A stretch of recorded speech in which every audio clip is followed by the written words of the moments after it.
आज की वीडियो के अंदर जिस बारे में बात करना चाहता हूँ उससे आपका भारी नुकसान होगा। मैं आपको पहले ही बता दूँ, इससे आपका बहुत ही ज़्यादा नुकसान होगा। आपका छोड़ो, मेरा इससे काफ़ी नुकसान हो चुका है। तो बात करते हैं उस बारे में, बट इस इंट्रो के बाद। तो जिस बारे में मैं बात करने जा रहा हूँ वो है अबाउट नोइंग योर वैल्यूज़। अब टीनेज के बाद एक फेज़ आता है लाइफ का जिसको कहते हैं अडल्टहुड। एंड अडल्टहुड के अंदर जाने का मतलब क्या है? आपके आसपास 100 चीज़ें होंगी, 100 डिस्ट्रैक्शंस होंगी। अब आपके पास नई रिस्पॉन्सिबिलिटीज़ आ गई हैं, आपको रिलेशनशिप्स को नेविगेट करना है, आपको अपने एम्बिशंस को मैनेज करना है, आपको अपने ड्रीम्स को मैनेज करना है, एंड आपको इन सब केओस के बीच में एक शांति ढूंढनी है। अब ये आप कैसे करेंगे? जो तरीके की मैं बात करने जा रहा हूँ वो पहले बहुत फ़न होगा, बट उसके बाद काफ़ी ज़्यादा पेनफुल होगा। एंड वो पेनफुल कैसे होगा? बिकॉज काफ़ी सारी चीज़ों का लॉस होगा आपको।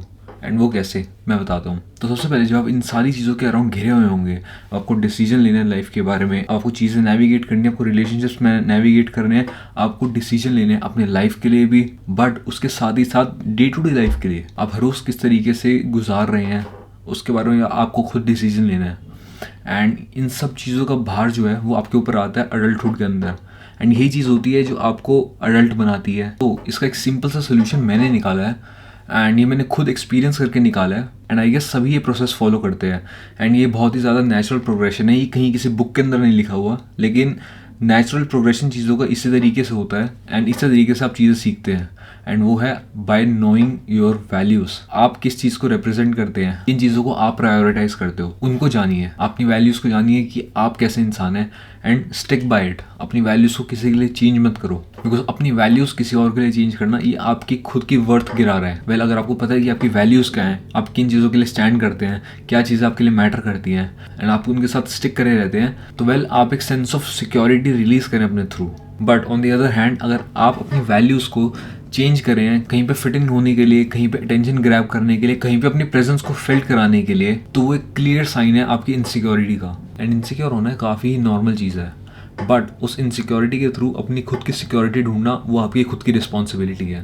पर आपको पता कैसे चलेगा कि आपकी वैल्यूज़ क्या हैं, आप किन चीज़ों के लिए स्टैंड करते हैं? तो वेल, इसको भी पता करने का एक सिंपल सा वे है।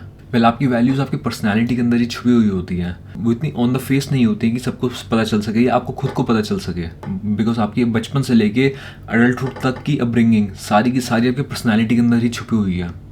तो आपको वैल्यूज़ पता कैसे चलेंगी? एंड वो बस एक ही तरीके से पता चल सकती है, एंड वो है by experiencing things. Experience everything.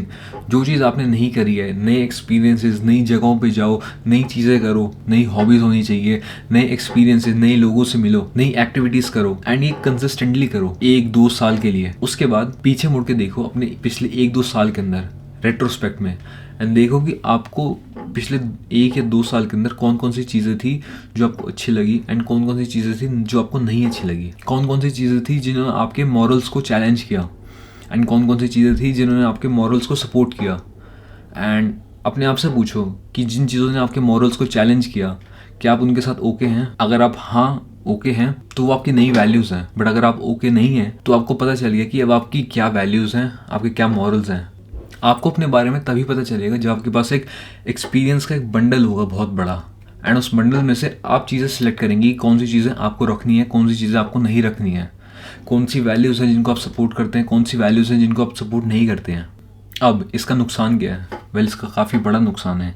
जो आपने 1 से 2 साल चीज़ों को एक्सपीरियंस करने के अंदर बिताया है उसमें डेफिनेटली आपको मज़ा आएगा, आप नए लोगों से मिलेंगे, आप नई चीज़ें करेंगे, बट उसके बाद आपको डिसाइड करना है कि आपको चीज़ें करनी है या नहीं करनी, आपको उन लोगों को अपनी लाइफ में रखना है या नहीं रखना। अब इसकी कॉन्सिक्वेंसेस, काफ़ी सारे लोग आपकी लाइफ से चले जाएंगे, काफ़ी सारी चीज़ें जो आप पहले करते थे, आपके जो बिहेवियर थे वो बदल जाएंगे, एंड दैट्स द प्राइस।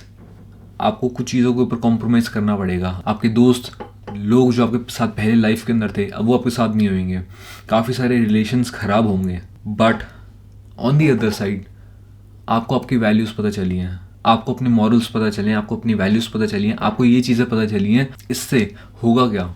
इससे आपकी लाइफ आगे के लिए सॉर्टेड हो जाएगी, बिकॉज आपको पता है कि आप किन चीज़ों को रिप्रेजेंट करते हैं, एंड अब आपको डिस्ट्रैक्शन से फ़र्क नहीं पड़ेगा, बिकॉज आपको पता है कि आपको क्या चाहिए लाइफ से। सो आई गेस ये ट्रेड ऑफ रहेगा। आपको कुछ लोगों को, कुछ एक्सपीरियंसेस को, कुछ आदतों को छोड़ना पड़ेगा, सेक्रीफाइस करना पड़ेगा, बट इंस्टेड आपको जो चीज़ें मिलेंगी वो है पीस ऑफ माइंड, सिक्योरिटी, अब आपको ग्रुप के अंदर फिट इन होने के लिए अपने आप को चेंज करने की ज़रूरत नहीं है, आपको अपने मॉरल्स को मोल्ड करने की ज़रूरत नहीं है।